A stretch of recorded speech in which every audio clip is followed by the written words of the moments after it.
Que retenir du discours de Laurent Gbagbo et du meeting du Front commun? Si je veux reformuler la question, qu'est-ce que l'on peut retenir de positif dans le meeting du PPACI en date du 16 août 2025? Parce que quand tu fais quelque chose, c'est pas quelque chose là même qui est important. C'est ce qui est utile là. C'est ça l'importance de la chose. Ce que moi je retiens, et c'est important de le dire, ce meeting a été le résultat d'une série d'échecs. Ce meeting que vous voyez là, si les attaques terroristes dans la nuit du 1er août au 2 août 2025 avaient marché, Laurent Gbagbo n'aurait pas fait ce meeting. Ce meeting, c'est le résultat de l'échec de la marche du 9 août 2025. Ce meeting, c'est le résultat de l'échec de l'attaque terroriste du 1er au 2 août 2025 en complicité avec les régimes putschistes de l'AES. Ce meeting du 16 août 2025, c'est l'échec des opérations Kokoko. Ce meeting du 16 août 2025, c'est l'échec des opérations Trop c'est trop. Ce meeting-là, c'est le résultat de l'échec des opérations de Beaunois, soi-disant appel de Beaunois. Ce meeting-là, c'est l'échec des différentes alliances politiques contre nature qui ont été réalisées à la va-vite et partout entre des soi-disant partis politiques. Parce que Laurent Gbagbo sait qu'il est minoritaire. Il se disait quoi? Si j'utilise le PLCI dans une alliance contre nature, que j'arrive à utiliser leur jeunesse, peut-être que je vais atteindre mon combat. Mais là encore, les Ousmane Chérif et autres ont déjà fui le pays. Donc qu'est-ce qu'il faut faire? Laurent Gbagbo va le 16 août, il parle. C'est l'échec de sa diplomatie médiatique et de sa manipulation médiatique. Je m'explique. Laurent Gbagbo, est-ce qu'il n'y a pas un temps, vous entendiez, la Cour africaine des droits de l'homme a dit ceci, la Cour africaine des droits de l'homme, mais depuis quand, brutalement, ça s'est coupé dans leur bouche? Pourquoi? Parce que c'est aussi l'échec. Quand la Cour africaine des droits de l'homme leur a dit, la justice de la Côte d'Ivoire n'a rien fait de grave et n'a pas commis quelque chose qui soit contraire à la loi contre Laurent Gbagbo. C'est aussi le résultat de l'échec de leur manipulation médiatique et diplomatique. Quand ils sont allés à l'ONU, ils ont pensé qu'ils allaient pouvoir rouler l'ONU dans la farine. Ils ont pensé qu'ils allaient pouvoir rouler la CEDEAO dans la farine. Ils ont pensé qu'ils allaient pouvoir rouler l'Union européenne dans la farine. Ces gens-là leur ont dit, attendez, on va envoyer nos représentants pour venir voir nous-mêmes les choses. Et quand ils ont fini de voir, que ce soit l'ONU, la CEDEAO, l'Union africaine, ils disent, celui-là, c'est pas bon, il n'a pas changé. Gbagbo, là, il n'a pas changé. C'est lui qui était contre nous ici, l'ONU. C'est lui qui nous a combattus ici. C'est lui qui a défié les résultats de l'Union africaine en 2011 ici. Il n'a pas encore changé d'être dans le même comportement. Ce meeting du 16 août 2025, c'est l'échec des différentes lettres que Gbagbo adressait aux Ivoiriens. Mais il n'y a pas quelqu'un qui l'a écouté. Les Ivoiriens disent, on ne fait rien avec toi. Et donc, tous ces événements que je viens de vous citer là, personne n'est encore décédé parmi nous. Ça s'est passé devant tout le monde. Et quand je dis maintenant, les gens se souviennent de tous ces événements. Parce que quand tu es en politique là, il y a ce qu'on appelle la lecture politique des événements. Et c'est en fonction de la lecture politique des événements que les politiciens adaptent leur comportement. Et chacun des événements que j'ai cités là, si ça avait marché là, Laurent Gbagbo allait passer à la phase suivante. Sinon, Laurent Gbagbo a déjà lancé son mot d'ordre il y a longtemps.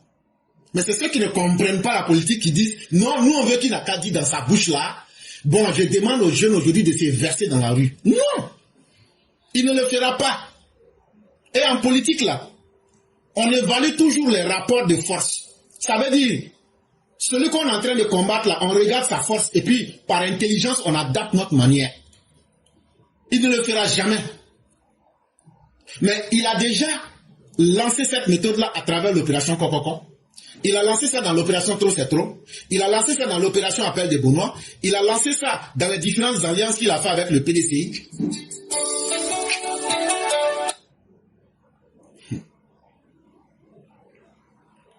Il a lancé ça à travers les résultats de la Cour africaine des droits de l'homme qu'il attendait. Il a lancé ça lorsqu'il allait faire de la manipulation médiatique, qu'il a envoyé des délégations à l'ONU. Ils lui ont dit, on a compris pour toi là, mais attends, on va venir aussi écouter les autres et puis on va voir nous-mêmes la réalité. Ils ont fait ça en manipulant la CEDEAO. Ils ont fait ça en manipulant l'Union européenne. Ils ont fait ça en manipulant surtout la jeunesse ivoirienne. Ou bien tout au moins une partie. Pour leur dire, essayez de faire quelque chose qu'on n'a jamais vu. Dans la nuit du 1er août au 2 août 2025. Et ce que beaucoup n'oublient pas et que maintenant on peut dire là. Quand le procureur a qualifié l'attaque du 1er au 2 août d'attaque terroriste, ça étonne beaucoup de personnes. Mais est-ce que vous savez qu'il y avait des forces mercenaires qui étaient postées au Burkina Faso, au Mali, pour en même temps enflammer les frontières du pays? Si Abidjan avait pris feu là, vous ne vous souvenez pas un certain Chérif Ousmane qui a dit, tant que les Occidentaux ne vont pas voir la fumée dans le ciel, bon, je vais vous dire que c'était leur mot code, la fumée dans le ciel. C'était ça quand, bon, quand on fait la guerre, là, il y a toujours des mots codes. C'était leur code, c'est leur mot, la fumée dans le ciel. Ça veut dire quoi? Le jour qu'ils allaient lancer l'attaque là, ça devrait être global et intensifié. Et tout ce que tu devrais voir là, même si tu as Bobo là, s'il y a la fumée dans le ciel là, à Depougon là, tu vas voir. Donc là, ça allait être le signal pour eux de continuer comme ça. Ils allaient enflammer quartier par quartier pour commencer à faire la fumée dans tout Abidjan. Au moment où Abidjan est mélangé là, ils allaient enflammer à partir de 18h, la date du 2 août là, à partir de 18h, ils allaient enflammer les frontières de la Côte d'Ivoire à partir du nord. Ça allait déstabiliser tout l'appareil sécuritaire du pays. Et comme ça, ça allait créer un désordre incroyable dans le pays. Mais ce que vous ne savez pas, c'est que depuis plus de 2 mois, chacun de ces individus a été suivi.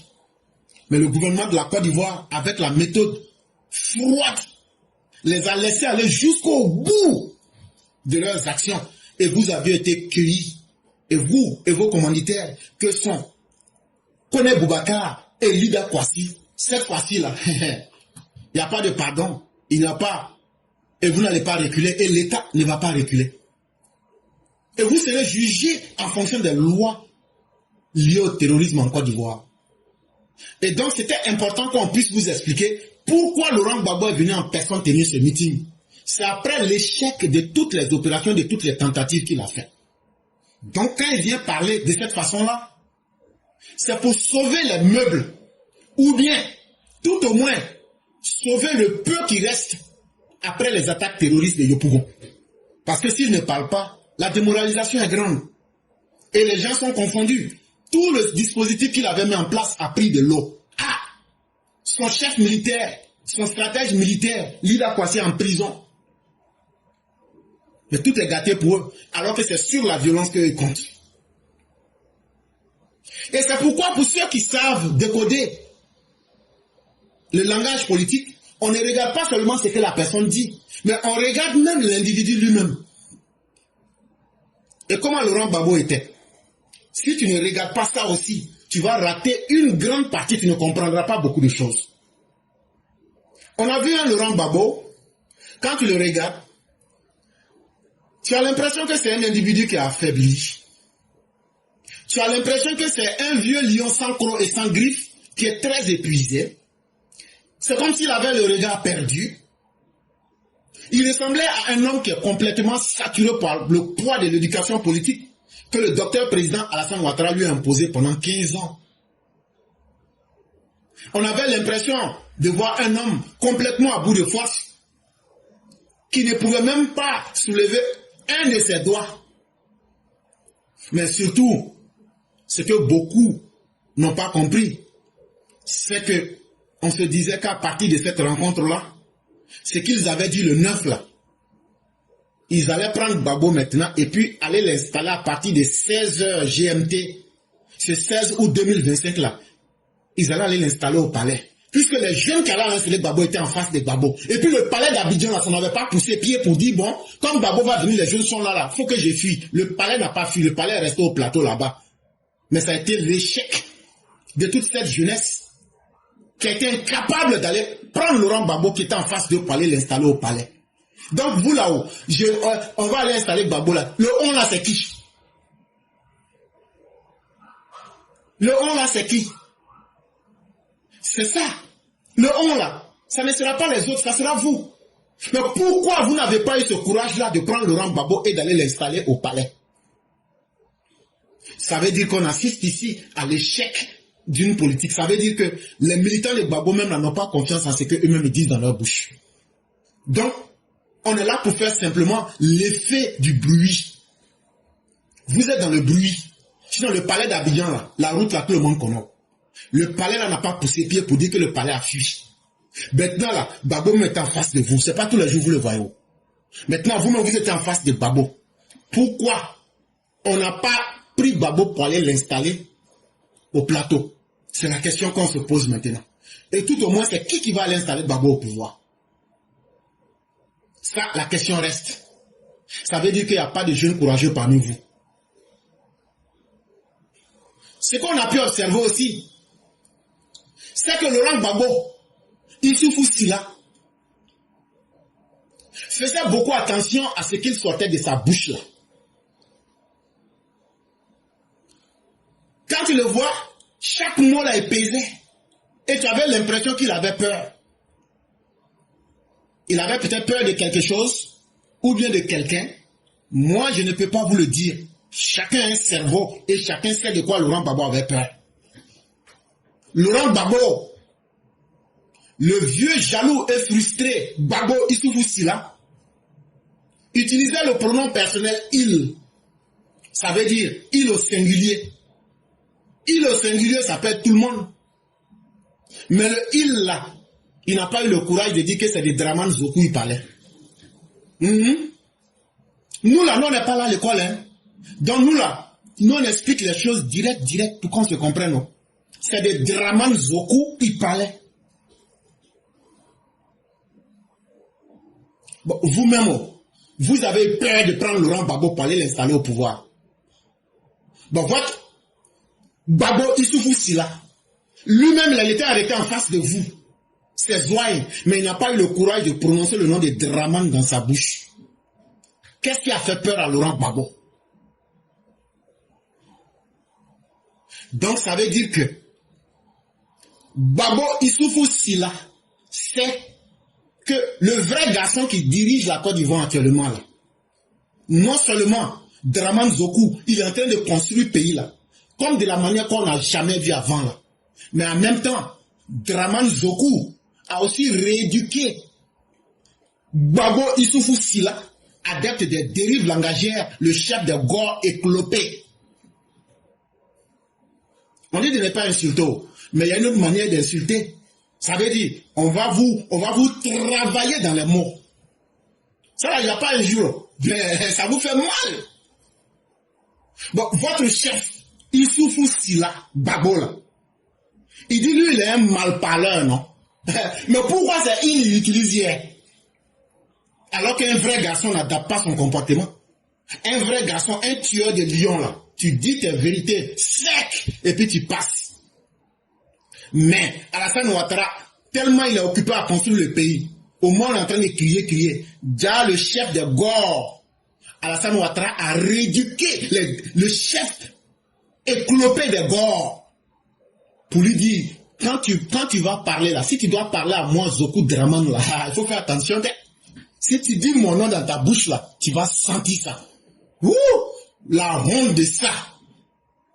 Donc des militaires incapables qui n'ont pas eu le couille d'aller installer leur chef. Le chef lui-même, Issoufou Sila Gbagbo, qui a peur de Draman qui n'est même pas au pays. Mais finalement, c'est que vous êtes des plaisantins. Et ça là, si Zoku Draman a pu éduquer votre chef, ça doit être une leçon pour tous les Gore congelés. Si votre gourou, Gbagbo Issoufou Sila, a été rééduqué au point qu'il peut lui-même vitrifier et contrôler ses diarrhées verbales, ce n'est donc pas vous, les petits gorpions frustrés, qui seront épargnés. Les gars, je suis votre médicament. Hein? Quand je vous travaille comme ça, vous êtes en bas, vous dites, mais celui-là, il doit être même, c'est le neveu de Hitler. Je sais que vous voulez que je devienne gore. Non, non, non, moi je préfère Draman. Moi là, je n'ai jamais eu 2 mètres. C'est Draman qui est mon maître. Donc, je répète, vous les petits gorpions là où Alassane Ouattara, pardon, Draman Zoku, où Draman Zoku a rééduqué votre chef Issoufou Sila, Babo là. De sorte que quand il parle là, il fait attention à ce qu'il dit là. Khaya, comme diraient les Mossi, c'est pas vous les gorpions frustrés congelés là, qui seraient épargnés. Donc là, ce sont des choses que nous on voit qu'on dit. Hein. Si c'est pas vrai là, vous êtes en bas là, après montez, et puis venez dire c'est pas vrai. Mais moi je ne fais que remettre à nu les vérités que vous n'avez pas le courage de vous dire. Après ça, il allait au meeting là-bas. Mais c'est quelle stratégie Laurent Gbagbo voulait atteindre? Après tous les échecs, c'est quelle stratégie il voulait atteindre? Laurent Gbagbo voulait remobiliser en prenant la stratégie de l'émotion et de l'urgence. Tout est gâté dans sa main. Donc rapidement, il faut sortir pour venir essayer de voir comment on peut remobiliser les troupes. Et il a utilisé 3 stratégies pour cela. La première stratégie,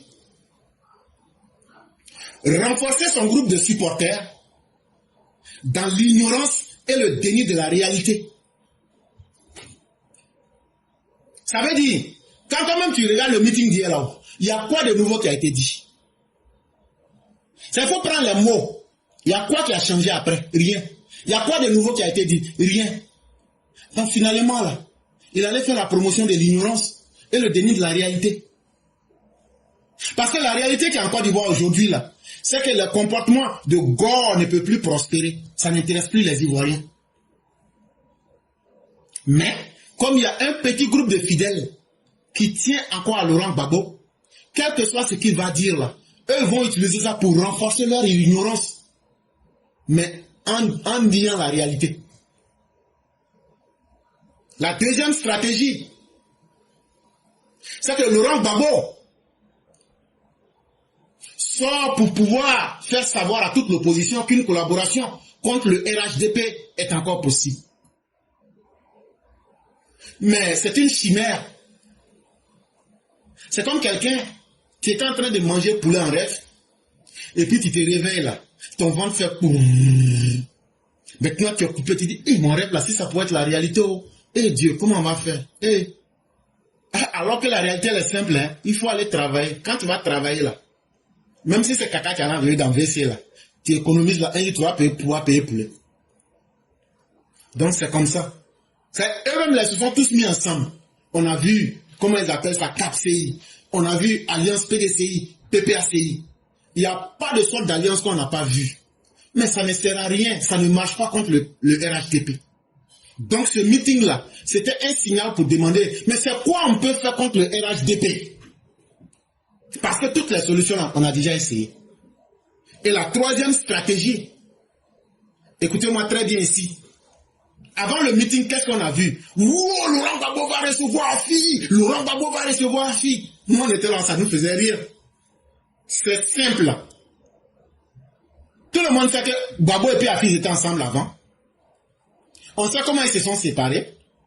Bon, maintenant, là, quand ils reviennent ensemble, là, est-ce que c'est un nouveau leader qui revient? Affi même, là, il pèse combien? Donc, vouloir faire toute une communication. En fait, Laurent Gbagbo se rend compte très tard qu'après avoir divisé la gauche, il veut se donner une fausse image de celui qui devient l'unificateur des opposants. Affi va recevoir Gbagbo. Gbagbo va recevoir des jeunes. Bon, on va être très simple. Hein? Il n'y a même pas encore un mois. De la même manière que Gbagbo et puis Affi se sont séparés là. Est-ce que ce n'est pas de la même manière que Gbagbo et puis Awadon Melo se sont séparés aujourd'hui? Même si c'est fictif. Donc, Quand tu veux être un réconciliateur, là, tu ne fais pas du 1 moins 1. Parce que 1 moins 1 égale à 0. Tu n'abandonnes pas Awadon Melo pour aller t'associer avec Afin-Guessan pour venir dire que tu es un réunificateur ou que tu es un unificateur. En réalité, Laurent Gbagbo, c'est une fausse image qu'il veut vendre. Mais en même temps, les réalités du moment nous disent qu'il est dans un calcul 1 moins 1 est égal à 0. En d'autres termes, Awadon Melo parti, Afi revenu, mais c'est comme s'il n'y avait rien eu. Un est perdu, un est gagné. Donc c'est comme si on se retrouvait à la case départ. Et là encore, cette image, ça n'a pas marché. Et là encore, on ne parle même pas du poids politique d'Afin-Guessan, qui n'est rien d'autre que l'homme de lui-même, une enveloppe complètement vide, comme disait Laurent Gbagbo.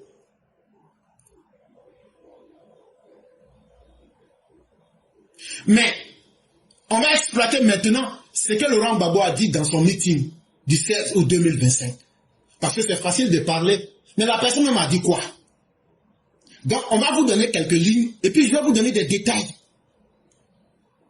C'est l'Élysée, pardon, c'est à l'Élysée qu'il réfléchit. C'est là-bas qu'il prend ses décisions. Je n'accepte pas ça. Il fait ça sous forme de question. C'est à l'Élysée qu'il réfléchit. Le il, là, je vous ai déjà dit, c'est de Draman Zoku. C'est à l'Élysée que Draman Zoku réfléchit. C'est là-bas que Draman Zoku prend ses décisions. Je n'accepte pas ça. Il dit, est-ce que c'est au palais des Français là-bas que le président Ouattara ça va réfléchir pour prendre ses décisions? Mais Laurent Gbagbo, la grande différence entre toi et le président Ouattara, c'est que le président Ouattara, là, lui, il a le privilège d'aller à l'Élysée, il réfléchit et puis il prend ses décisions. Mais toi, tu n'as jamais eu le privilège même d'être invité. Ça, c'est un. Tellement tu étais infréquentable, comme disait François Hollande. Mais en plus de cela, toi-même, pour la racaille et le reclus que tu étais, les Français, là, c'est toi qui courais derrière eux pour leur donner des milliards pour qu'ils n'ont qu'à t'aimer. Mais Alassane Ouattara, lui, il s'en va là-bas, là. Tu as bien dit dans les mots qu'il réfléchit. Ça veut dire, il utilise son cerveau pour prendre des décisions. Toi, tu n'as jamais été capable de faire ça. Donc voilà la grande différence entre toi et eux. Celui qui s'est fait rabrouiller comme un écolier là, lors de l'accord de Marcoussis là, on sait que c'est toi, Issoufou Silla. Ils ont crié sur lui comme un écolier. Beau fait-il part de sa contrariété à Villepin? Le recadrage est immédiat.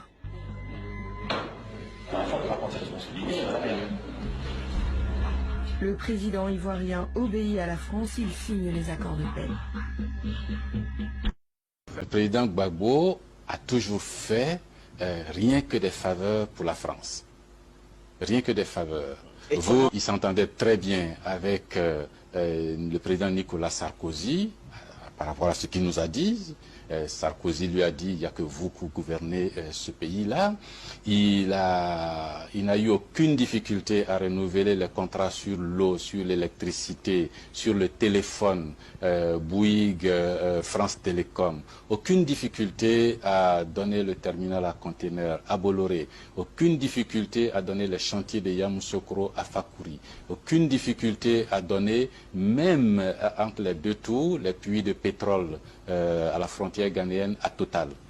Et c'est quand même Bolloré qui a financé, soutenu avec Stéphane Fuchs la communication politique du président Gbagbo. C'est quand même la Sofres qui a fait les sondages pour le compte du président Gbagbo sur les élections. De mon point de vue, il n'y avait aucune difficulté sur ce plan-là. C'est quand même un paradoxe. Moi, je ne les juge pas. Je regarde la curiosité. Et puis, j'ai des points d'interrogation sur la tête. Je pose des questions. J'aimerais bien comprendre pourquoi, avec tout ce que le président Gbagbo a pu donner à la France... Président, pourquoi vous donnez les 3 millions d'euros, c'est-à-dire les 2 milliards dont vous parlez? Parce qu'ils m'ont demandé. Mais vous ne donnez pas tout ce qu'ils vous le demandent. Ah non, mais écoute, c'est Chirac. Il était si influent que cela? Il vous faisait si peur que ça? C'est pas une question de peur. Mais c'est d'abord un étonnement de voir le chef d'État français me demander l'argent. Moi, j'étais étonné. Stupéfait. Et donc, on sait aujourd'hui qui est le véritable objet qui voulait se faire utiliser par la France-Afrique. Mais Alassane Ouattara, lui, va à l'Élysée, il dit, voilà ce que je pense. Et puis, il impose ses idées à l'Élysée, et puis il vient en Côte d'Ivoire, il dit ça devant tout le monde. Toi, tu n'as jamais été capable de faire ça. Toi, ah non, c'est Chirac, hein. Ici, il demande quelque chose, je donne, non. On leur a donné le marché de la CIE. On leur a donné le marché de la Sodeci. On leur a donné cadeau le port d'Abidjan. Alassane Ouattara, là, lui, il a redéfini tous ses contrats. La France, aujourd'hui, 6e partenaire économique de la Côte d'Ivoire dans le monde. Tu vois la différence, non? Voilà, c'est comme ça. Tu dis que toi, tu n'acceptes pas ça. Mais ton passé nous montre tout le contraire quand même, Laurent Gbagbo. Et c'est simplement, si tu n'acceptes pas ça, qui a demandé à la France de faire la zone tampon en 2002, en septembre 2002? Pourtant, tu as accepté ça. Laurent Gbagbo, tu es un affabulateur qui pense qu'il peut adapter ses discours, mais on te connaît tellement que tu ne peux pas te cacher à quelqu'un. Ton passé, il est récent et il est frais. Il a aussi dit, la Constitution est claire, 2 mandats maximum. Pourquoi vouloir en faire 4? Pourquoi pas 6 ou 9 tant qu'on y est? Je refuse, je refuse. C'est très bien. Laurent Gbagbo dit que la Constitution de la Côte d'Ivoire dit que c'est 2 mandats seulement quelqu'un peut faire. Ça veut dire 5 ans là. Quand tu fais ça une fois, après encore, si tu fais encore 5 ans encore, ça fait 2 mandats, donc tu ne dois plus être président en Côte d'Ivoire. Mais pourquoi Zoku Dramane veut faire 4 mandats? Qu'est-ce que c'est comme ça là? En même temps, Dramane n'a qu'à faire en même temps 6 mandats ou même 9 mandats. Alors, souvenez-vous, à l'occasion de l'inauguration du pont Henri Konan-Bédié, mon aîné avait dit cet ouvrage, ce pont vaut un autre mandat. Il avait les formules simples. Donc moi je dirais ce pont vaut plusieurs autres mandats. Laurent Gbagbo, en même temps il dit qu'il refuse, il dit refuser 3 fois. Mais quand tu vois quelqu'un qui répète les mêmes mots plusieurs fois, ça veut dire que la personne là, c'est un signe de son incapacité. Sinon, quand tu dis quelque chose et puis tu es sûr là, quand tu prononces ça une fois, là, après tu passes aux actes. Ah, Dramane dit il va être candidat. Il a prononcé ça une seule fois. Et après il dit là, j'ai pris toutes les dispositions. Celui qui fait là, je vais couper sa queue à la racine sans anesthésie. J'ai déjà pris toutes les dispositions. Il n'a pas répété ses mots. Je refuse, je refuse, je refuse. Un vrai garçon ne parle pas 3 fois. Un vrai garçon là, quand il parle là, les gars là, vous m'entendez, est-ce que je répète? Un vrai garçon là, pour se faire respecter, quand il parle une fois là, il s'assume. Donc Laurent Gbagbo nous a montré que lui-même là, il n'a pas les armes même. C'est qu'il dit qu'il ne veut pas 4e mandat là. Qu'il refuse là, mais il n'a pas les moyens. Il ne sait pas comment il va combattre le 4e mandat. Donc lui-même, il encourage maintenant Ouattara. Que comme c'est comme ça là, Ouattara n'a qu'à faire 6e mandat, 7e mandat, 8e mandat, 9e mandat. Laurent Gbagbo, comme tu as dit ça là, on a compris. On va demander à Ouattara. Ah, c'est Laurent Gbagbo même qui a dit le 16 août 2025. Pourquoi pas 6 ou 9 tant qu'on y est? Donc, Alassane Ouattara, Laurent Gbagbo là, il dit, tu peux faire 6, 7, 8 jusqu'à 9e mandat. On va transmettre le message à Zoku.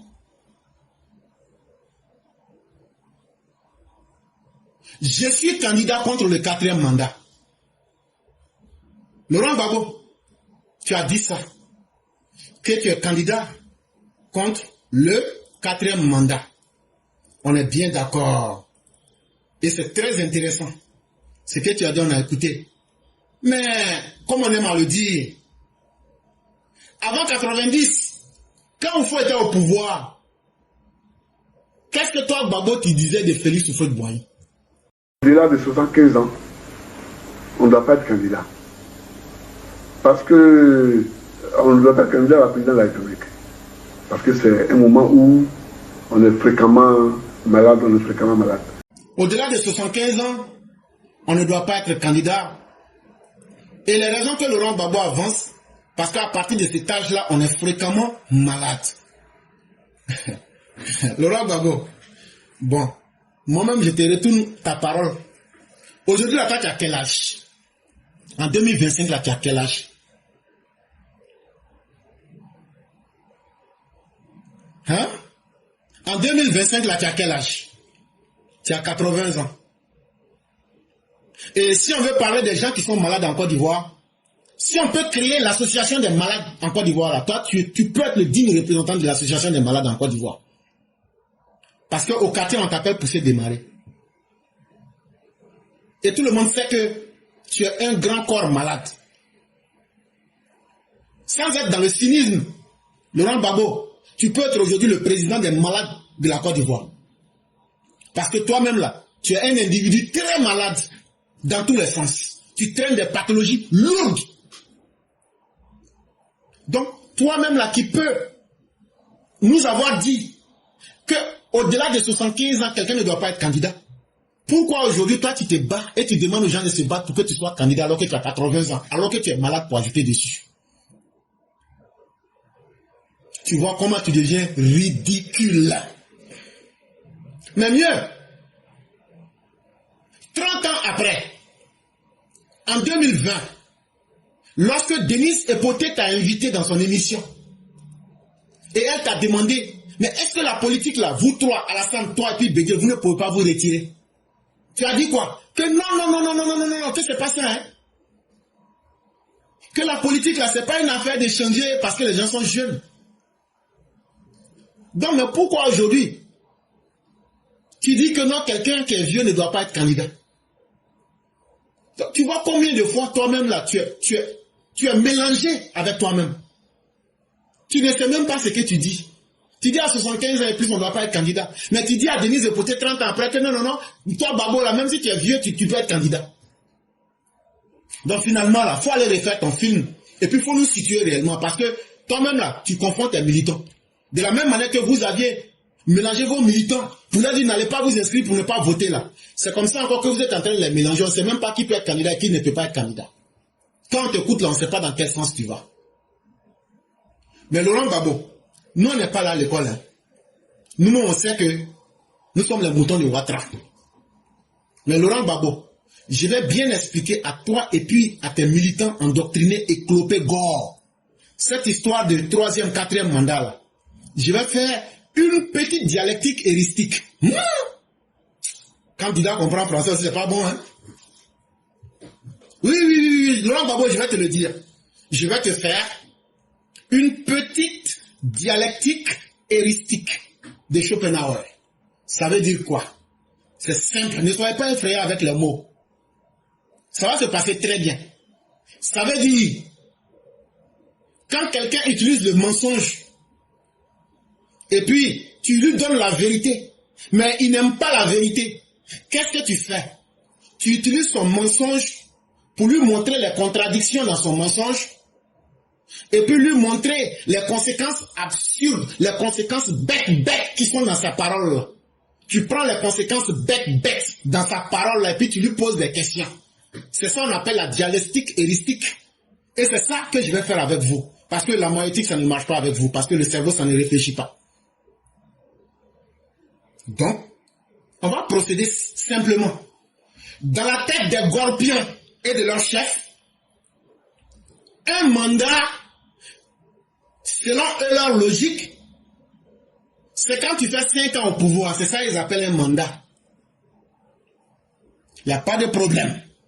Donc quand tu fais 5 ans au pouvoir en tant que président, c'est ça qui est un mandat dans la tête des Gorpiens.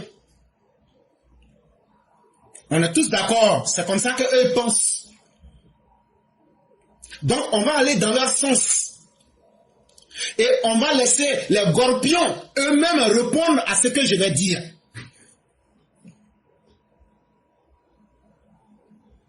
J'ai dit, oh, le 26 octobre 2000 là-haut, c'est qui a pris le pouvoir? Cher Gorpion, le 26 octobre 2000, c'est qui a pris le pouvoir en Côte d'Ivoire? Tout le monde sait que Laurent Gbagbo, avant même les résultats de la CENI, la CEI là, on appelait ça avant CENI. Le président de la CENI, c'était Honoré Guié. Avant que Honoré Guié ne vienne donner les résultats, Gbagbo s'est proclamé élu président de la Côte d'Ivoire contre Guy Robert en faisant un coup d'état militaire. Ce n'est pas moi qui le dis, hein. Je l'ai dit, parler est facile. Mais demain, si on m'amène à la justice pour donner les preuves là, donc moi je mets mes preuves en même temps. Celui qui a fait le coup d'état pour mettre Gbagbo au pouvoir le 26 octobre 2000 là, il s'appelle Oulata Gwadi Pierre. Écoutez très bien ce qu'il dit ici. Je suis témoin de sa roubladise politique. Et je dis ici et maintenant au peuple, ouais, à mes parents, de tous les pleurs à Sémien, en passant par Blolequin, Guigo, Tchukwe, Bangolo, Kribi et Fakobi, que c'est vous qui avez donné le pouvoir à Gbagbo Laurent en ces jours, les 25 et 26 octobre 2000, parce que Dieu Tout-Puissant, qui détient la royauté, le pouvoir et l'autorité des hommes, a effectivement utilisé puissamment un des vôtres, le commandant Oulata Gwadi Pierre, pour établir Gbagbo, président de la République de Côte d'Ivoire et chef de l'État. Si je n'avais pas été aide du camp, commandant GSPR, chef du corps du 1er bataillon d'infanterie et commandant les camps d'Aquilo, en octobre 2000, Gbagbo Laurent n'aurait jamais été président de la République. C'est donc aussi l'armée qui a imposé Gbagbo au pouvoir les 23, 25, 26 octobre 2000. Ce n'est pas le combat et la victoire du FPI. Et c'est moi, inspiré par le Saint-Esprit, qui a forcé Gbagbo à prêter serment le 26 octobre 2000. Il le sait, demandez-lui. Si ce que Oulata Gwadi a dit là, c'est pas vrai là, tous les gars du monde allaient poser plainte contre lui, il est encore vivant. Sinon ce qu'il a dit là, c'est clair et tout le monde a entendu. Il dit, sans le concours des militaires qu'eux ils étaient là, pour imposer Gbagbo au pouvoir, contre Gueye là, il ne serait pas là. Et que c'est lui-même Oulata Gwadi Pierre là, qui a créé toutes les conditions jusqu'à ce que Gbagbo puisse aller prêter serment. Je crois que c'est clair comme l'eau de roche. Et donc on va simplifier. Le 26 octobre 2000, Gbagbo s'impose à la tête de la Côte d'Ivoire par coup d'état militaire en tant que président de la Côte d'Ivoire. De cette date jusqu'en 2005 là, il n'y a pas eu un autre président. Dans la tête des Gore, un mandat c'est 5 ans. Donc ça fait un premier mandat de Laurent Gbagbo. Je crois qu'on est d'accord. Octobre 2005. Sous le prétexte que l'attaque rebelle du 19 septembre 2000 a coupé la Côte d'Ivoire en deux. Et grâce à cette rébellion, Laurent Gbagbo a eu son meilleur premier ministre Soroguium, parce qu'il était rentré dans un deal avec Soroguium pour imposer la guerre, pour qu'eux puissent profiter sur la tête des Ivoiriens. Lui et puis Soroguium vont s'entendre. Soroguium va rester premier ministre. Lui, Gbagbo reste président. Donc, faut pas, ils vont organiser élection en 2005. Donc, Gbagbo va être président de la Côte d'Ivoire d'octobre 2005 à octobre 2010. Ça fait 5 ans. Donc, ça fait deuxième mandat de Laurent Gbagbo.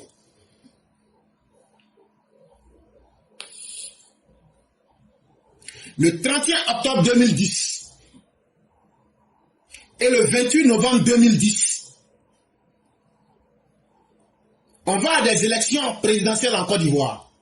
Le premier tour, c'est le 31 octobre 2010. Et le deuxième tour entre le président Ouattara et Laurent Gbagbo, c'est le 28 novembre 2010. Laurent Gbagbo, je l'ai dit, on va réfléchir ici par l'absurde. Les faits sont réels. Tu es allé au premier tour. C'est toi et puis Alassane Ouattara qui avait été élu le 31 octobre 2010. Le deuxième tour, c'est toi et puis Ouattara qui est allé au pouvoir. Et aux élections. Le 28 octobre 2010. Si ce n'était pas toi qui gagnais, c'est Ouattara qui allait gagner. Bon. Si tu gagnais le troisième mandat, là, parce que tu as menti aux gens que c'est toi qui as gagné. Si tu gagnais là-haut, c'est quel mandat tu serais en train de faire?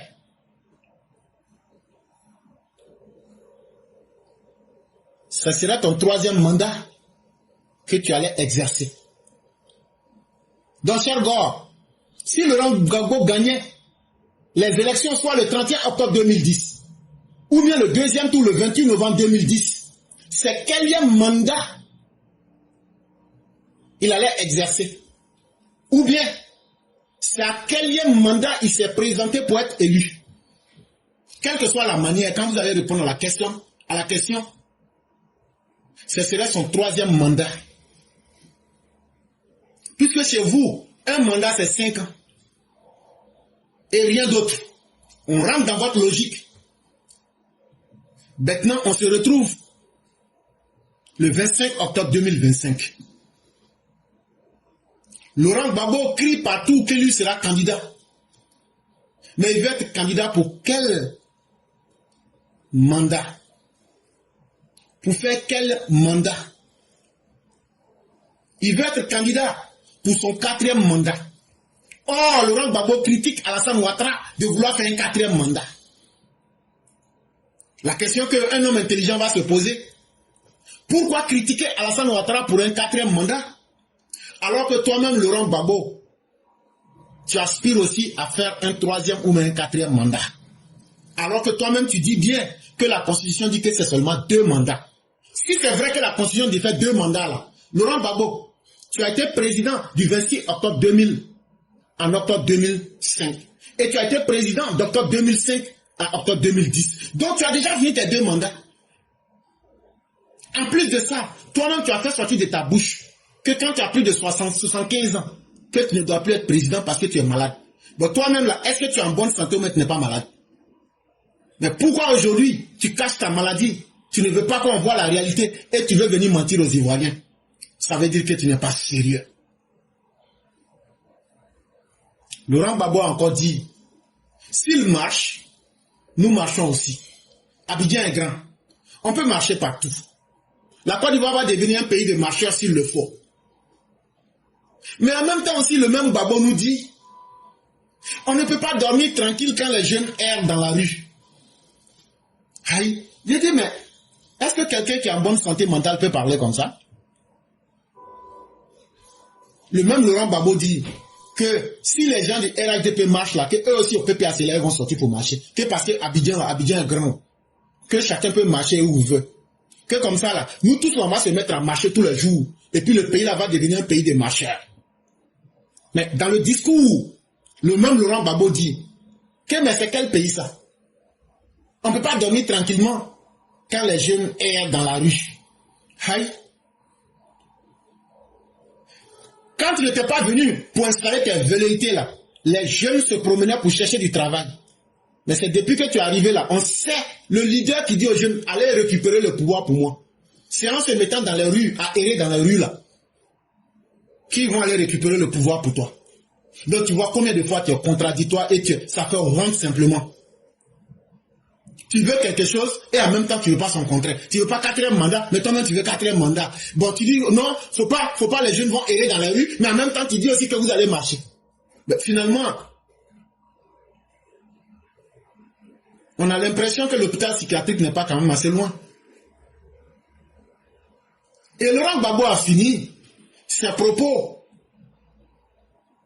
en faisant des propos qui vont dans le sens d'un projet de société. Il a promis. Il n'a pas proposé et même offert. Il a simplement promis que lorsque lui va revenir, il va construire des écoles. Il va améliorer la santé. Il va créer des emplois pour les jeunes. Il va créer une banque pour les femmes et les jeunes. Il va réduire la dette nationale qu'il a qualifiée de Digba dette. Waouh, c'est très bien beau ça. C'est très beau. Mais, sauf qu'à la lumière de la vérité, tout ce que Laurent Gbagbo a dit, lui-même il se fait déconstruire méthodiquement par lui-même. Ça veut dire, moi-même là, je n'aurais même pas besoin de faire l'exercice à la place. Ce que Laurent Gbagbo a dit là, écoutons-le. Quand il était au pouvoir, lui-même il dit, quand tu es au pouvoir là, ce que tu peux faire là, tu dis ça. Écoutez, quand il était au pouvoir, écoutez ce qu'il disait. Ce n'est pas l'État qui crée les emplois. Ce n'est pas l'État qui crée la richesse. Il faut que l'État existe. Mais ce n'est pas lui qui crée la richesse. Ce n'est pas lui qui crée les emplois. En 2010, au moment de la fin de mon pouvoir, la dette totale était de 7 760 milliards. C'est lui qui veut trouver un travail de fonctionnaire aujourd'hui. Il n'y en a plus. Même les fonctionnaires qui sont là, on va diminuer le nombre. Parce qu'il y a déjà trop de fonctionnaires. De toute façon, nous sommes 20 millions aujourd'hui. Le gouvernement ne peut pas embaucher 20 millions de personnes. L'État n'a pas un arbre qui produit des feuilles qu'on appelle argent. Les Ivoiriens sont comme les gens qui veulent du beurre, mais qui ne veulent pas contrer la vache. Or, vraiment, c'est avec le lait de la vache qu'on fait le beurre. Je n'augmenterai pas un sou sur le salaire de quiconque. Donc, les gens peuvent se mettre en grève. S'ils se mettent en grève, le résultat qu'ils vont récolter, c'est seulement qu'ils n'auront pas leur salaire. Donc, chers jeunes, Laurent Gbagbo dit que l'État là, quand lui il est au pouvoir là, et il était au pouvoir là, son rôle c'était pas de créer les richesses. Depuis quand vous avez vu un État qui se disqualifie de créer des richesses, un État, un gouvernement qui est incapable de créer des richesses, comment ce gouvernement peut vous construire des écoles, des hôpitaux, créer des emplois, créer une banque, réduire la dette nationale? Voilà la question que je vous pose. Il dit que lui, il ne va jamais augmenter les salaires d'un fonctionnaire. Ça veut dire, si Laurent Gbagbo était encore au pouvoir, les salaires des fonctionnaires, de la manière qu'il est venu trouver en 2000, là, les salaires allaient rester comme ça, en 2025. Là. Laurent Gbagbo vous dit que actuellement, là, au moment où il dirigeait, là, il y avait trop de fonctionnaires, alors qu'on était 20 millions. Aujourd'hui, nous sommes 30 millions. Il dit, lui, il estimait qu'il y avait trop de fonctionnaires déjà, et que l'État ne va pas embaucher quelqu'un, mais lui-même, il va diminuer. Donc, chers jeunes gens, ça c'est quand il avait le pouvoir. Mais maintenant qu'il n'a plus le pouvoir, il veut vous mentir. Mais s'il revient au pouvoir, il va faire la même chose. Parce qu'on dit quoi? Le chien ne change jamais sa manière de s'asseoir. Donc en réalité, si on se pose la question de savoir, c'est qui Laurent Gbagbo veut blaguer réellement? Est-ce que c'est vous qui souhaitez que Laurent Gbagbo vous mente? Ou bien c'est Laurent Gbagbo qui trouve que vous êtes tellement chien dans vos têtes que lui peut vous mentir? Parce que c'est comme s'il n'avait jamais eu de pouvoir. Laurent Gbagbo parle de Digba dette, mais lui-même il a laissé plus de 7660 milliards. Pour quelqu'un qui veut réduire la dette, mais alors qu'il est venu augmenter la dette de la Côte d'Ivoire, c'est un incapable qui nous promet ce qu'il ne sera jamais capable de faire. Et ces propos que je vous dis là, ce sont des choses qui sortent de lui-même sa bouche. Mes chers jeunes, c'est parce que vous étiez sous l'effet des drogues et des psychotropes sous l'effet des hallucinogènes, que Laurent Gbagbo vous parlait comme ça. Pour ne pas que vous puissiez lui poser les questions que je viens de lui poser.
Toi, tu dis que l'État, son rôle, c'est pas de créer des richesses.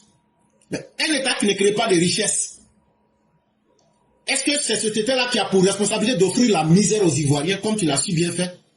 C'est pourquoi il a payé Belay avec drogue pour remettre aux jeunes là, pour qu'ils ne puissent pas être en position de leur faculté. Sinon, tout le monde sait en Côte d'Ivoire, ce que Laurent Gbagbo sait offrir à la jeunesse, c'est la mort. Ce que Laurent Gbagbo sait offrir aux Ivoiriens, c'est les escadrons de la mort. Ce que Laurent Gbagbo sait offrir aux Ivoiriens, c'est les déchets toxiques. Et il a tellement bien fait ça à l'ouest de la Côte d'Ivoire que Oulata Gouadi, que vous avez entendu, qui dit que c'est eux qui ont fait coup d'État pour mettre Gbagbo au pouvoir. Oulata Gouadi nous dit que si vous ne connaissez pas Gbagbo là, ce qu'il a promis et fait pour les jeunes là, que aller dans l'ouest de la Côte d'Ivoire et aller voir ce qu'il a fait avec les jeunes, ouais. Il a refusé de prendre ses parents bêtés pour aller les offrir à la mort. Mais il a pris des jeunes expérimentés, ouais. Et puis il allait les sacrifier à la mort. Parce qu'une fois que Laurent Gbagbo offre les jeunes à la mort, est-ce que quelqu'un qui est mort là peut venir demander de me trouver salaire ou de me donner un travail? Voici l'exemple ici qu'il nous donne de façon concrète. Le peuple ouais n'a donc plus à souffrir davantage pour Gbagbo Laurent qui, au lieu de défendre le cavalier le Guémon par ses forces armées montées en puissance, a choisi l'option suicidaire et répréhensible de distribuer des armes à la jeunesse civile, ouais, dans le Guémon et le cavalier, pour en faire un bouclier humain et stratégique, afin que la guerre ne franchisse point des sabots et le feu Sassandra pour sévir en pays bêté chez lui.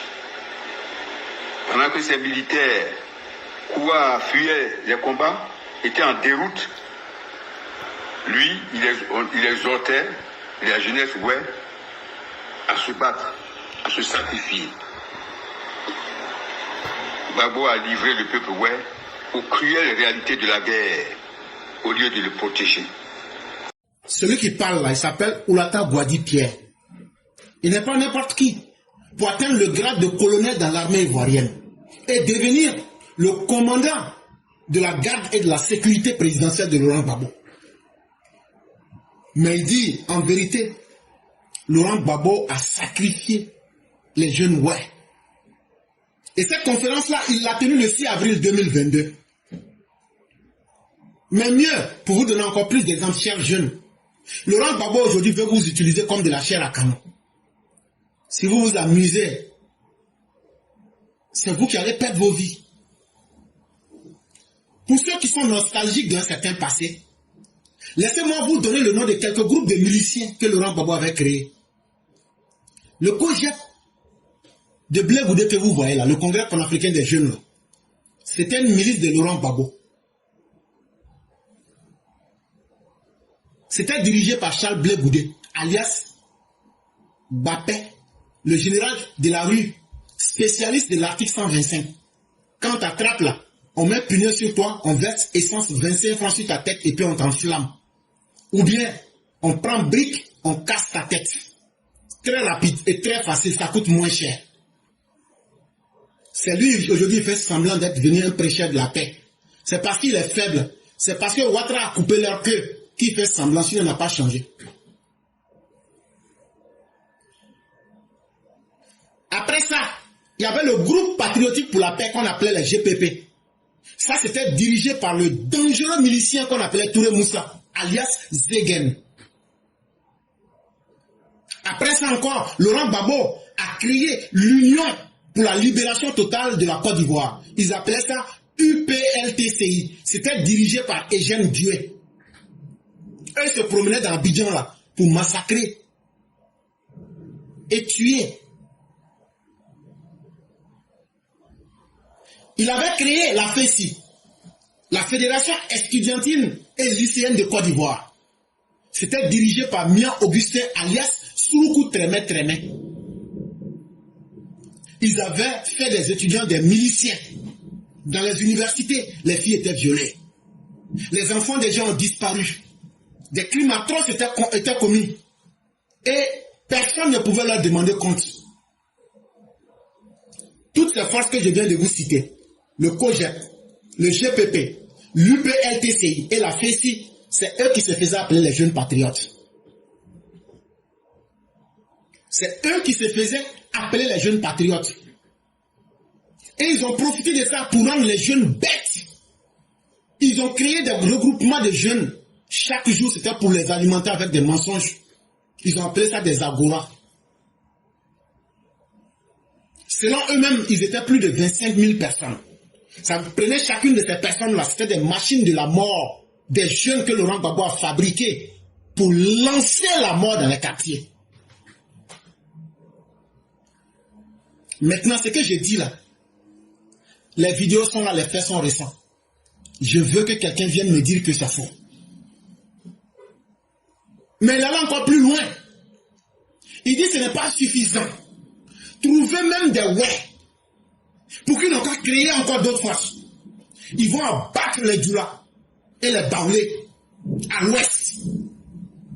Et Laurent Gbagbo met tout en œuvre. Il dit de créer des forces parallèles et paramilitaires. Il crée la force de la libération du Grand Ouest qu'on appelait FLGO, dirigée par le dangereux milicien Denis Glofé Mao.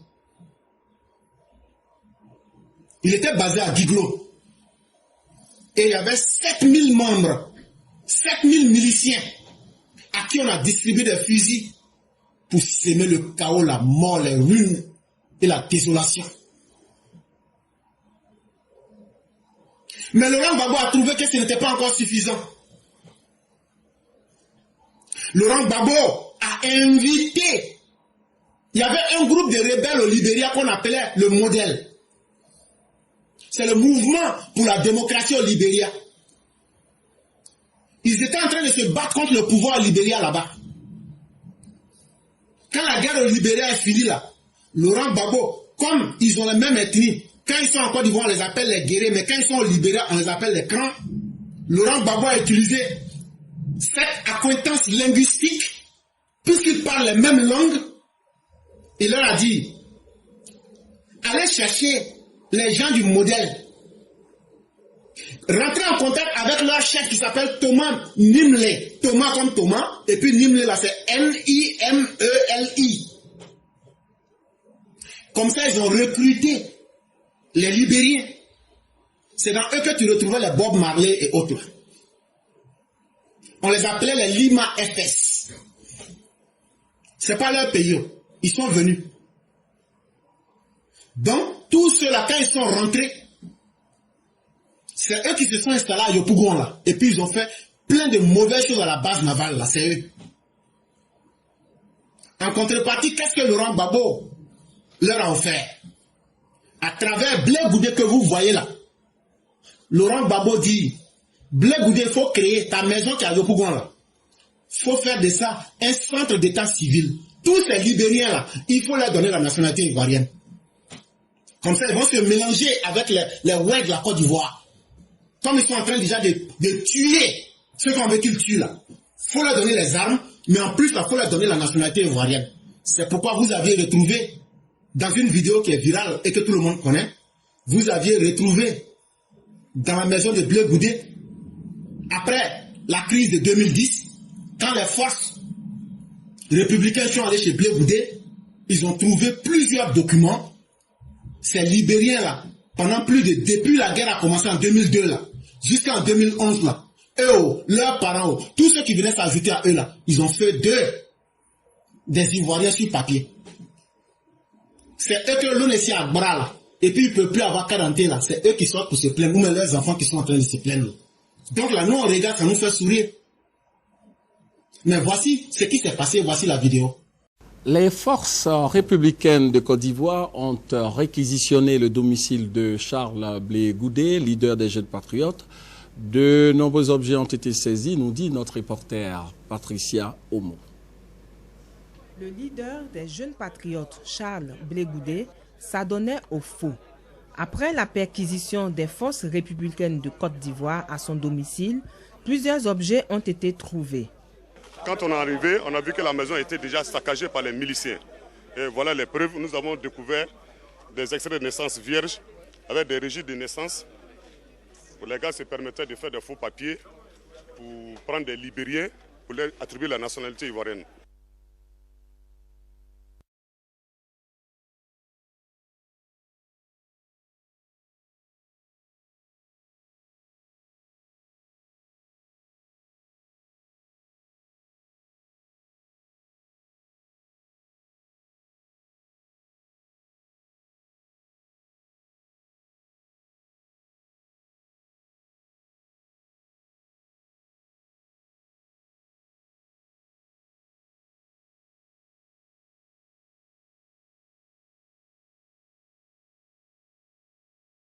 Est-ce qu'ils ont donné une autre nationalité?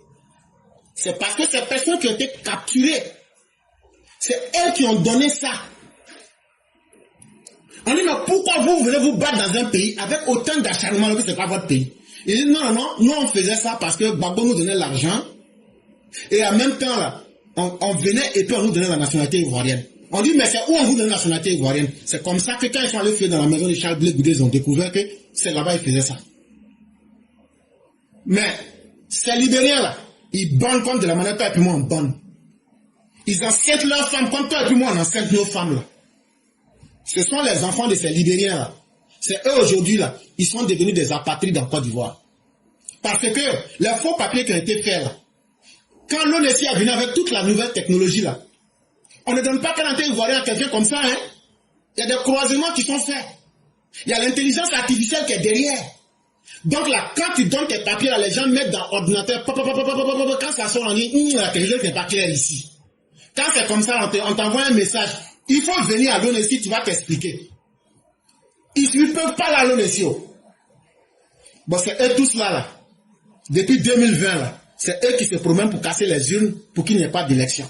Alors que c'est simple, on dit, allez à l'ONESI pour aller expliquer pourquoi. Il y a quelque chose qui ne cloche pas dans le dossier que vous avez déposé. Mais il ne peut pas partir. Allez demander des comptes à Blé Goudé à Babou. C'est eux qui ont fait venir vos parents. C'est eux qui ont menti à vos parents. Aujourd'hui, là, vous êtes bloqués. Vous n'êtes pas Ivoirien, vous n'êtes pas Libérien. Même si vous êtes né en Côte d'Ivoire. Mais la vraie source, là, c'est Babou. Et puis Laurent, et puis son Blé Goudé, là. C'est eux qui avaient créé usine pour vous donner des faux papiers. Maintenant, là, c'est à eux que vous devez demander des comptes. Laurent Gbagbo a dit, je suis en train de donner mes dernières forces pour vous. Parce que si je ne le fais pas, la Côte d'Ivoire qui arrive, vous n'y serez pas. Mais le spectacle de Issoufou Sila, alias Laurent Gbagbo, mais c'est de la grosse plaisanterie. La Côte d'Ivoire qui arrive, si moi je n'y suis pas, vous n'y serez pas. Laurent Gbagbo, tu n'es qu'un spermatozoïde qui était en croissance, mais actuellement là, tu es un spermatozoïde en dégénérescence physique. Ça veut dire, tu es en train d'aller à la mort. Toi tu vas mourir, on ne va même pas savoir que quelque chose est passé. Tu vas mourir, la Côte d'Ivoire va continuer d'évoluer. Laurent Gbagbo, tu n'es rien. Comme quoi, si lui n'est pas là, les gens ne vont pas vivre. C'est ceux qui ont accroché leur vie à la vie de paresse et de médiocrité. À toi, Laurent Gbagbo, là. Les maudites personnes qui sont en train de crier on a faim, là. Une vieille femme qui sort, tu as des enfants, tu as eu un mari. Ça veut dire que toi-même, tu as été une mauvaise mère. Sinon, tous tes enfants ne peuvent pas être des ingrats. Si tu as été une bonne mère, là, il y a un de tes enfants qui va se souvenir de ta souffrance et qui va t'envoyer de l'argent. Mais quand tu as été une vieille, qui était une prostituée dans les maquis de Yopougon, rue Princesse, et puis tu as fait des enfants de pères différents là, et puis ces enfants-là ont grandi dans la souffrance. Mais que ce soit Babo Alassane Ouattara, tu vas souffrir de faim, parce que tu as été une mère indigne. Et donc le symbole de la malédiction. Donc dans Laurent Gbagbo, tu te donnes un rôle qui est trop grand. Quand tu étais au pouvoir là, tu n'as fait que miliciser tes propres partisans pour les offrir à la mort. C'est du flatou vossiste que de venir dire, si moi Laurent Gbagbo, je ne suis pas là, dans la Côte d'Ivoire qui arrive là, vous n'allez pas être quelque chose en Côte d'Ivoire. Mais Laurent Gbagbo, c'est un rôle qui est trop grand. Et tous ces parasites qui se sont accrochés à toi là, mais pourquoi ils ne sont pas devenus quelqu'un quand tu étais là? Pourquoi ils ne sont pas devenus quelqu'un?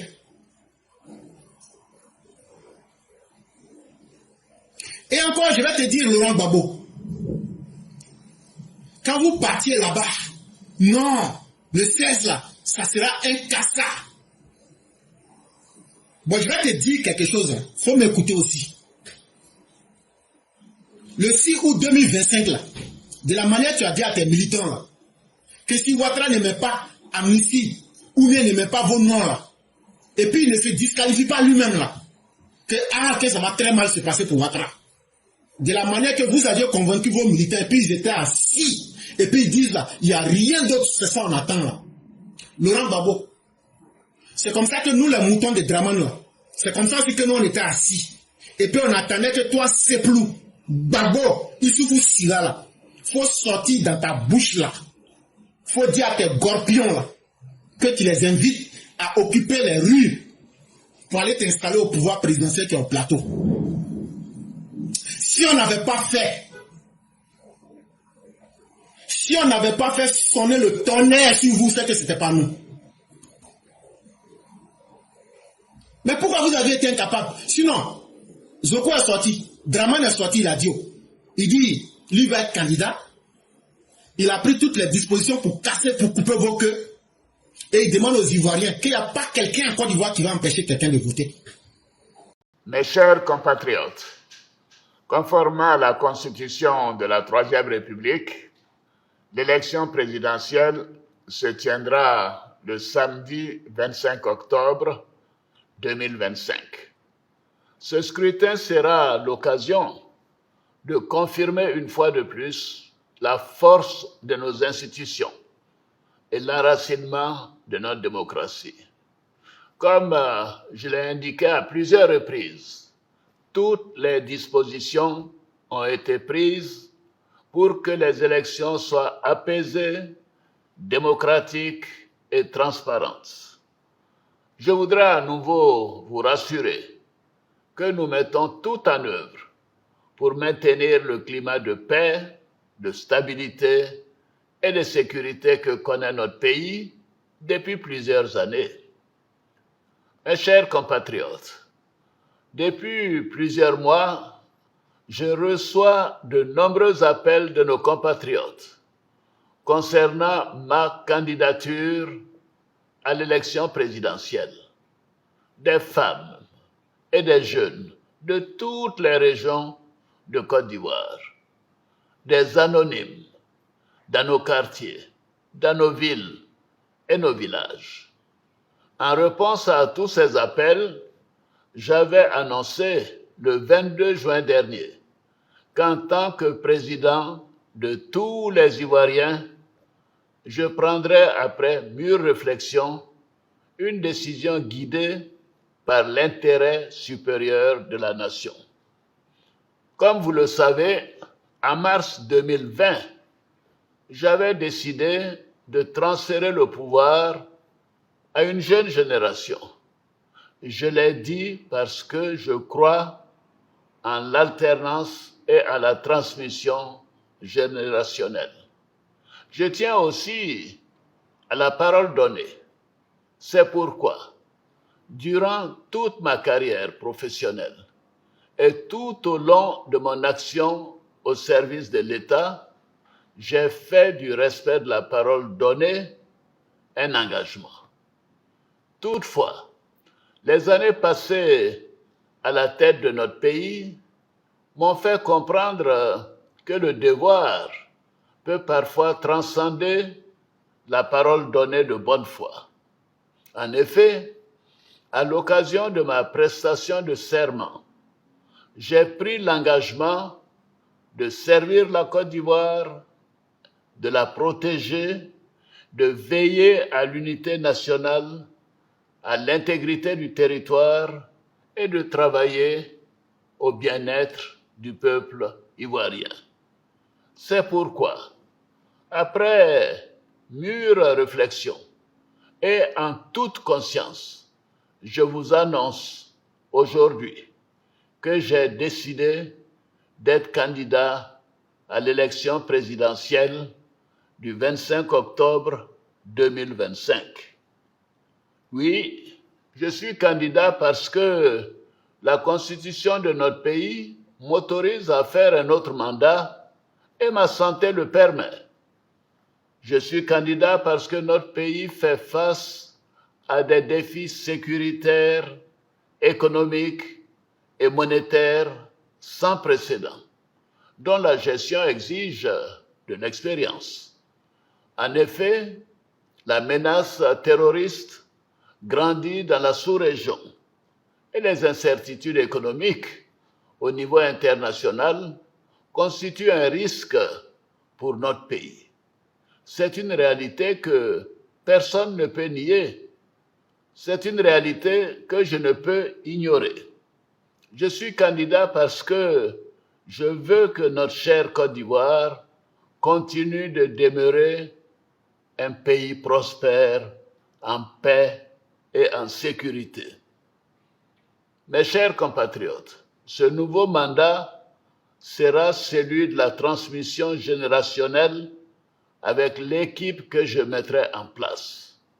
Nous pourrons consolider les acquis et nous continuerons à améliorer le quotidien de nos compatriotes, notamment les plus vulnérables. Nous poursuivrons l'œuvre de développement afin que notre pays continue sur la voie de la paix, de la stabilité et de la prospérité. Vous pouvez me faire confiance. Je suis déterminé à consacrer toute mon énergie à notre chère Côte d'Ivoire et à tous ses habitants. Que Dieu bénisse notre beau pays. Je vous remercie. Il a été clair. Ce que vous ne voulez pas entendre là, c'est ça même, il a dit même. Mais pourquoi tu n'as pas été capable aussi de dire ce que les militants les moutons d'Alassane Ouattara ne voulaient pas entendre? Tu as bien soigné ton discours. Parce que les moutons d'Alassane Ouattara là, ce qu'eux ne voulaient pas entendre, tu n'as pas prononcé ça. Alors que leur leader là, Dramane Zokou, lui il a dit ce que toi et puis tes militants là, ça a créé la désolation dans vos cœurs. Donc ça devrait vous amener à réfléchir. Ça devrait vous amener à dire que le leader que vous suivez là, Laurent Gbagbo, Issou Sila là, il ne peut plus rien faire pour vous. Il est en train de vous blaguer, il est en train de perdre votre temps. De la même manière qu'il n'a pas pu vous donner quoi que ce soit quand il était au pouvoir. Non seulement lui-même il n'est rien aujourd'hui, mais il ne pourra rien vous donner. Il est en train de vous maintenir dans un faux espoir. Et c'est pourquoi, pour ne pas être franc avec vous, il vous a d'abord, vous les jeunes qui étaient présents au meeting, il vous a offert de l'alcool, du koutoukou, du tramadol, du Kadhafi. Mais en réalité, un vrai leader là, est-ce qu'il faut que tu drogues tes partisans? Est-ce qu'il faut que le troupeau de Goa soit alcoolisé? pour que tu puisses t'adresser à eux. Mais c'est du Laurent Gbagbo. C'est ses habitudes. Parce qu'en réalité, là, il vous voit comme un troupeau de gore que lui peut sacrifier à volonté. Et c'est pourquoi il vous disait, 1000 morts à gauche, 1000 morts à droite, là, lui s'en fout de vous. Il a massacré les gens de Draman, il a massacré lui-même ses propres militants. Tant que lui, il est au pouvoir, là, il s'en fout.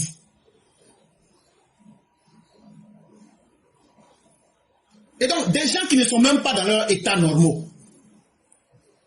Gbagbo a alcoolisé, drogué son troupeau de gore. Lui-même, il est très malade. Quand tu le vois, il avait un air extrêmement épuisé, comme un vieux lion qui est en fin de vie, qui a perdu ses crocs, qui a perdu ses griffes. Il avait le regard hagard, comme un homme qui est perdu dans le vide. Mais Laurent Gbagbo était complètement saturé par le poids de l'éducation politique que le président Alassane Ouattara a imposé en Côte d'Ivoire sous les yeux de Laurent Gbagbo. En réalité, Laurent Gbagbo n'avait pas le courage de ses idées ni de ses paroles. C'est simplement un homme qui a bout de force. Un être en finition. Un être en fin de vie. Qui n'est même pas capable de lever un doigt. Toi qui n'es même pas capable de soulever ton doigt, c'est toi qui dis, je vais me battre. Sinon, crainte qui est dans ton corps là, il faut aller lutter contre les craintes qui sont dans ton corps d'abord. C'est un Laurent Gbagbo en très mauvais état. Mais surtout aussi ce qu'on a pu voir aussi, c'est quelqu'un qui est en conflit avec lui-même sa propre réflexion. Il n'est pas capable de réfléchir. Le même Laurent Gbagbo qui nous dit, oui, je vais me présenter pour le 4e mandat. Le même Gbagbo nous dit, je suis contre le 4e mandat.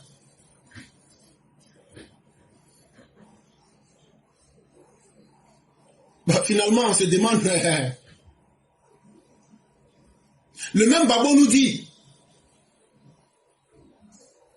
que si les gens du RHDP marchent, que eux aussi ils vont marcher pour transformer la Côte d'Ivoire en pays de marcheurs.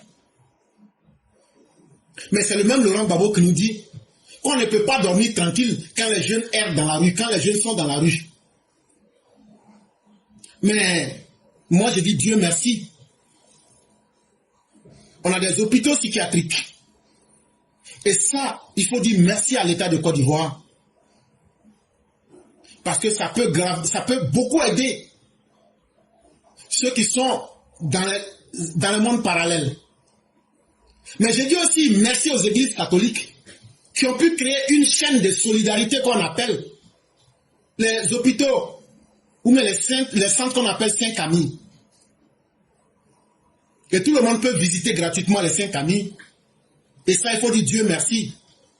Ça va aujourd'hui aider ceux qui sont des psychopathes politiques et qui veulent s'ériger en donneurs de leçons.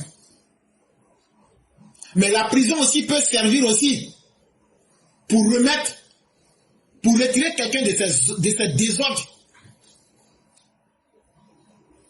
Que ce soit le désordre mental ou psychologique, la prison, quand la gale et Gary de pauvres vont rentrer dans vos... Là, vous savez ce que je veux dire? Ça peut aussi vous redresser. Gary de pauvres a eu Lupao. Mais tout ça là, ceux qui sont prêts, si vous restez vivants, en tout cas, Gary de pauvres vous attend. Vous les jeunes garçons excités là, Gary de pauvres va vous enceinter. Vous n'allez rien comprendre dedans. Et votre Gbagbo là, c'est un hors-la-loi. Votre Gbagbo là, c'est un réfractaire à toute vie sociale. Ça peut vous choquer, ça peut vous faire mal. Mais ce que je dis là, ce sont des faits. Est-ce que Gbagbo respecte les lois de la Côte d'Ivoire? Mais c'est parce que Laurent Gbagbo même lui-même là, quelqu'un qui ne se respecte pas lui-même là, est-ce qu'il peut respecter les autres? Parce que les lois en Côte d'Ivoire, c'est ce que chacun de nous veut. Laurent Gbagbo, de la même manière que tu ne respectes pas les lois de la Côte d'Ivoire, tu te comportes à hors la loi là. C'est comme ça que tu seras le candidat de ceux qui ont été rayés sur la liste électorale de 2025. Toi, Laurent Gbagbo, qui ne fait même pas ce qu'on appelle une cour de cassation. Toi, Laurent Gbagbo, tu ne sais pas qu'il y a un programme qui existe qu'on appelle FAFSI, que je vais créer une banque pour les femmes et puis les jeunes, que je vais construire l'hôpital. Gagne-moi qui est là, tu avais pu faire quelque chose. C'est pas Zoku qui est venu construire et réhabiliter l'hôpital là ici, à Gagnoua. Tu as fait 11 ans de pouvoir. Tu as fait quoi à Gagnoua? Tu as fait 2 mandats. Tu as fait quoi? Donc quand tu étais là, pendant tes 2 mandats là, les gens ne tombaient pas malades. Hein? Les gens ne tombaient pas malades. Hein? Mais quand toi tu avais mal à ta dent, tu prends avion, tu te vas te faire soigner au Maroc. Quelle honte. Toi, Issoufou Sila, là, Babo. Tout ce que tu as promis aux jeunes, là, le 16 août 2025, là, faut aller faire échantillon de ça à maman. Faut aller créer une banque pour les jeunes de maman. Faut aller financer les femmes de maman. Faut prendre ton argent des rentes viagères là pour construire un hôpital à maman. Est-ce que tu ne reçois pas les rentes viagères? Mais tu fais quoi avec l'argent? Faut prendre l'argent des rentes viagères pour aider les gens de Gagnoua. Si tu veux te repentir devant le peuple ivoirien et devant Dieu là, en tout cas c'est le moment. Mais pour l'instant là, pour le roublard que tu étais fier d'être, tes propos n'ont aucune valeur. Parce que, au fond, Laurent Gbagbo, tu es extrêmement méchant et tu es mauvais. Et ça, il faudrait que les Ivoiriens le retiennent. Tu utilises la souffrance des jeunes êtres qui sont en croissance, tu les amènes toujours à l'abattoir. Et ça, depuis trop longtemps. Mais Laurent Gbagbo, cette fois-ci 2025 là, ça sera ton terminus. Zoku va pas te louper.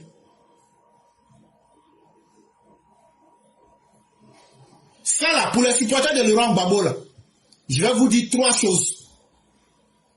Tout ce que Issoufou Sila, alias Gbagbo Laurent, est en train de faire là, lui-même il sait qu'il ne va pas être candidat. Il n'est même pas capable de prononcer le nom de Zoku dans sa bouche. Donc là, il sait qu'il ne peut rien contre Zoku. Donc là, il est en train de vous maintenir.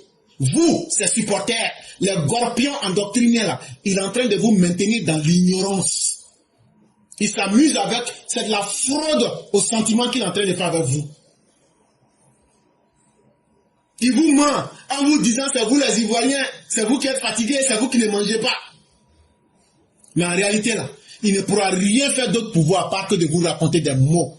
Et ça, on appelle ça des salades, des carabistouilles. Sinon, quelqu'un qui est capable de faire quelque chose là, il allait dire, bon, comme aujourd'hui je suis en face de vous, et que le palais n'a pas bougé là, allons on va aller prendre le palais ensemble.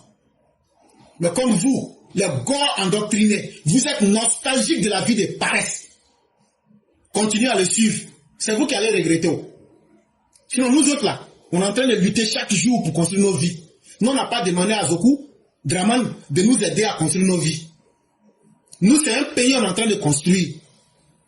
Donc nous là, nos intérêts là, on ne lit pas ça à Alassane Dramane Ouattara. On sort chaque jour pour aller travailler. La deuxième chose que je vais vous dire là, Laurent Gbagbo a volé 300 milliards à la BCEAO. Mais il n'a même pas été capable de construire un dispensaire à Mama. Ne parlons même pas de Gagnoua. Est-ce qu'il se soucie vraiment des Ivoiriens? Bon, l'argent qu'il a volé là-haut, pourquoi il ne prend pas aussi pour donner à ceux qui ont faim parmi vous? Parce que si vous mourrez de faim là, ça va diminuer son électorat. Hein? Donc si Laurent Gbagbo n'est pas tonton là, avant que tes militants vont mourir de faim, il faut prendre l'argent que tu avais volé à la BCEAO là, et puis il faut leur distribuer pour les maintenir en vie jusqu'au 25 octobre pour qu'ils puissent voter pour toi. Là, quand ils vont finir de voter pour toi, là, même si tu vas les abandonner, comme à tes habitudes de vieux roublard, tu peux encore les abandonner. Mais si tu les laisses mourir de faim, comment tu vas faire pour qu'ils puissent voter pour toi? Hé, cher gars, Babo, Laurent là, Issoufou Silla là, c'est un égoïste patenté. C'est un égocentrique. Il ne pense qu'à lui seul. Il est mauvais et il est cynique. Que je suis en train de donner mes dernières forces, parce que si je ne le fais pas, la Côte d'Ivoire qui arrive là, je n'y serai pas. Il nous donne une fausse impression d'une urgence. Toi, tu es pressé? La Côte d'Ivoire qui arrive là. Ah, donc il y a une Côte d'Ivoire qui va arriver après toi. Alors que tu disais que sans toi, la Côte d'Ivoire ne peut pas exister. Laurent Gbagbo, toi, tu as vécu toute ta vie en train de manipuler le peuple, en train de manipuler les enfants des autres. Mais aujourd'hui, en 2025, dans tes vieux jours, aujourd'hui, là, ce sont tes propres partisans qui sont les enfants des autres. C'est eux aujourd'hui qui t'ont encerclé. Ils t'utilisent comme un joueur pour te manipuler. Toi-même là, tu ne vaux plus rien, tu ne sais même pas où tu es. Mais c'est aujourd'hui, ce que tu as sémé là, c'est ça que tu récoltes. La vie là, il y a des règles qu'on ne peut pas tromper. Ce que tu as fait aux autres là, c'est ça aujourd'hui qu'ils sont en train de te faire. Il y a le parti des poulets, le parti des frustrés et puis les nadistes. Ils sont en train de jouer avec toi comme une balle de baby. Chacun te balance dans le sens qu'il veut. On t'utilise pour dire n'importe quoi. Puisque tu as aimé manipuler les autres, Dieu aussi à la fin de ta vie là, Dieu est en train de t'humilier entre les mains de tes petits-enfants et de tes arrière-petits-enfants. Chacun joue bébé avec toi. On le met ici, c'est Gbagbo qui a dit ça, Gbagbo il a dit ça, il n'a pas fait ça, il a dit ceci, il faut aller dire ça. Mais c'est très bien fait pour toi. Quand tu as vécu dans le mal et le péché, Dieu aussi te frappe avec le péché. Tu as dit que le PDC là, eux là, le coup d'état qui leur est arrivé, c'est le fruit de leur malédiction là. C'est comme ça aussi que Dieu est en train de toi-même là te frapper avec les malédictions qui étaient dans ton comportement. Et ça c'est très bien fait. Et regarde, ce sont les enfants comme les Damona Picasso. Ce sont les enfants aujourd'hui comme tout ce que vous connaissez là. Ils sont là. Gbagbo a dit ceci. Il y en a pour Gbagbo. Gbagbo, il y a comme ça. Tes arrière petits enfants. Oui, c'est Ibrahim là. Je soutiens les gens de l'AIS. Tes arrière petits enfants. Tu manges toi-même ton propre caca. Ah non, je n'aime pas le coup d'état. Oui, mais le coup d'état qu'ils ont fait là, c'est bien. Ça là, c'est la malédiction. Mais c'est très bien fait. Que Dieu augmente ça encore. Pour que toi-même, là, tes turpitudes, là, tes malédictions, ça te frappe en plein. Et tu vas mourir comme ça, à petit feu. Et chacune des mauvaises actions que tu as posées, là, tu vas les vivre dans ta chair. Tu vas les vivre dans ton âme. Et tu vas les vivre dans ta conscience. Toi, Laurent Gbagbo, tu peux nous parler d'une Côte d'Ivoire qui fait qu'il y a une urgence que toi, Gbagbo, tu viens aider la Côte d'Ivoire. Une Côte d'Ivoire qui arrive. Mais quand toi-même tu étais là-haut, au soir du 11 avril 2011, là, après 11 ans de gestion calamiteuse, boiteuse, cabreuse, gluante, caverneuse, pendant ces 11 ans-là, tu as fait quoi aux Ivoiriens? Pourquoi vous ne venez pas nous dire la gestion, la beauté de la vie que vous avez offert aux Ivoiriens? C'est le bonheur que vous avez offert aux Ivoiriens à travers les escadrons de la mort pendant 11 ans. Quand vous aviez transformé nos filles en prostituées dans les maquis de la rue Princesse, et c'était votre source de fierté, vous aviez transformé nos enfants en brouteurs, et tu dis que c'était des copains de maquis. Ils volent l'argent des Blancs. Tu dis non, c'est la dette coloniale. Pendant 11 ans, tu as fait ceci. Toi qui mesurais pendant 11 ans la santé économique de la Côte d'Ivoire à travers les bruits qui sont faits dans les maquis. Toi, Laurent Gbagbo, pendant 11 ans, tu as géré la Côte d'Ivoire de façon hasardeuse dans la concupiscence.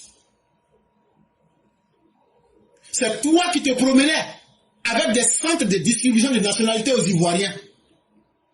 Pendant 11 ans, tu as fait de la fraude un sport national avec le vol de diplômes à tous les niveaux. Et Blé Goudé en est le plus illustre. Il a volé une licence devant nous tous ici. Toi, Laurent Gbagbo, adepte, assermenté des détournements de biens publics, mais surtout des ventes des patrimoines de l'État. Même la pyramide, là, vous aviez vendu ça. Les maisons d'Oufo qui étaient dans les pays européens, vous avez tout vendu. Toi, Laurent Gbagbo, Issoufou Sila, pendant ta gestion, 11 ans d'usurpation, avec des usines fictives, imaginaires, de cacao à Fulton, aux États-Unis. Mais cette usine n'a jamais produit un atome de chocolat. Toi, Laurent Gbagbo, du 26 octobre 2000 au 11 avril 2011, 11 ans d'ensauvagement mental de la jeunesse, qui n'avaient d'autre métier que de devenir des miliciens, des machines à détruire les vies humaines. Laurent Gbagbo, c'est aussi ça l'urgence qui devrait te faire courir pour t'inquiéter pour les Ivoiriens. C'était au moment où tu étais au pouvoir là qu'il fallait savoir que cette urgence existait. Donc quand tu sors des carabistouilles, dans ton message du 16 août 2025, tu sonnes extrêmement faux. Toi-même tu sais que tu mens. Et ceux qui t'écoutent savent que tu ne vaux rien. Mais tu les tiens par un faux espoir pour les surexciter au nom d'un certain tribalisme. Mais en fait, tu sais que personne ne prête attention à toi.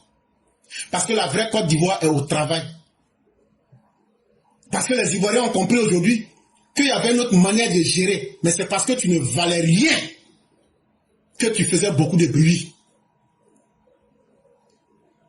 Mais on comprend bien ta stratégie.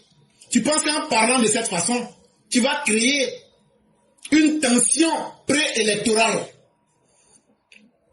Et tu penses aussi que on va te suivre dans ton jeu en réagissant automatiquement. Tu te trompes. Je vais te dire que tous ceux qui sont des grands hommes savent qu'on ne répond pas les imbéciles par du bruit. On répond les imbéciles par le silence. Nous, au RHDP, nous, on va vous répondre avec notre bilan qui est majestueux. Notre bilan qui est magistral depuis 15 ans. Notre bilan qui est devenu un cas d'école qui s'enseigne dans les universités occidentales. Avec notre docteur président Alassane Ouattara. 15 ans, on a créé le bonheur pour chaque Ivoirien. Depuis les campements, depuis les villages, depuis nos sous-préfectures, depuis nos régions, le pays est en chantier. D'ailleurs, Laurent Gbagbo, je vais te dire, pour aller à la place Figaya le Pougon là, c'est la session goudron d'Alassane Ouattara qui a marché. Ça devrait te faire honte. Donc, si nous on doit répondre à Nini Boudoumé, ça veut dire celui qui est revenu du pays des morts. Toi, Gbagbo, Issoufou Sila, le symbole vivant de la médiocrité en grand caractère, si on doit te répondre là, c'est comme si on veut laver la tête d'un singe avec du savon. Quand tu laves la tête d'un singe avec du savon là, soit tu perds ton temps, ou bien tu as mis ton argent dans savon cadeau. Mais il y a une meilleure manière de te répondre. C'est à travers le travail et le silence qu'on t'impose. Parce qu'on ne va pas te donner cette occasion-là. Laurent Gbagbo, Issoufou Sila, tu es un hors-la-loi. Issoufou Sila de Caille, tu ne seras pas candidat en 2025 parce que tu as volé 300 milliards. Tu es un voleur condamné par la justice de Côte d'Ivoire. Si tu es fâché là, faut compter l'argent là, et puis tu déposes ta voie de la route. Comme quand on attrape les sorciers et puis on leur donne l'ultimatum là. Venez déposer tous vos fétiches là ici, d'ici, avant matin. Si tu es fâché là, il faut aller là. Tu déposes les 300 milliards là, à la place de la République. Faut aller la nuit, tu déposes. Quand on va se réveiller le matin, on va voir. Tu mets une note dessus. L'argent que j'ai volé aux Ivoiriens, la BCAO là. Comme je vais laver mon nom là, voilà l'argent là. En vérité, les Ivoiriens, s'ils votent Laurent Gbagbo, Issoufou Sila, le hors-la-loi, C'est comme s'ils ont voté un voleur pour le mettre à la tête de leur pays. Les Ivoiriens ne veulent plus de voleurs comme toi pour que tu viennes t'asseoir sur le fauteuil présidentiel. Est-ce que c'est pas toi-même, Issoufou Sila, Babo Laurent, qui disait que c'est pas parce que quelqu'un est ancien président qu'on ne doit pas le juger? Tu étais très clair dans les propos. Tu disais que le titre d'ancien président ne donne pas d'immunité. Et les gens t'ont bien compris. Comment se fait-il aujourd'hui que ça te fasse mal quand tu es jugé? Parce que tu as dit aussi qu'on ne doit pas juger un ancien chef d'État n'importe comment. Donc indirectement tu reconnais que tu mérites qu'on te juge.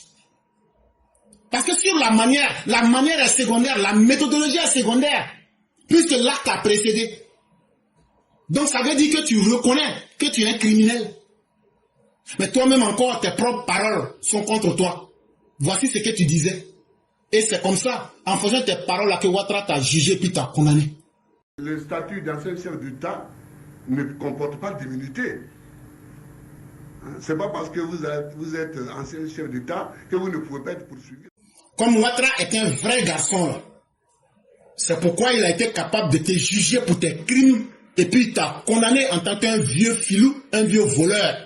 Et tu vas le demeurer.